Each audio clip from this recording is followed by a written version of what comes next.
Dako kaya kong pasalamat uban sa akong tibuok pamilya nga sa paghangyo nako ni Dudong Eric sa akong manghod nga paubanan ni sila dito og patabangan ni batiman sa among yuta wala gid siya mo balibad in talon. Gipangutana sa siyang asawa og nganong sugot man kadayon ni Manang Len nganong wa man kanibalibad.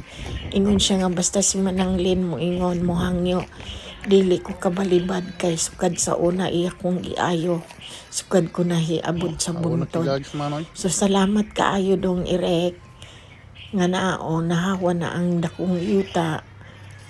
So bisan pag wala pa kaayo malukop og mga tanom ato lamang hinay-hinayan So among gihinay-hinayan ay dako kaing puno ang lumboy malingaw ta. Mangkapang lumboy na. So sa pikas og sa mo ang usa ka yuta.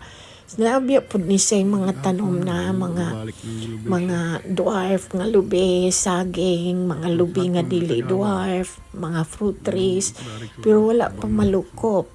Sa kadako sa yuta, lami kaayo og view, so kwarta ray kulang magunahuna na pudtagon saon, pero una na mong gamon diha ang payag sa amo ang mga kanding, aron mahilo na sila.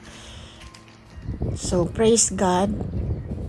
Na limpyo-limpyo among yuta makita na gyud. Salamat Dong.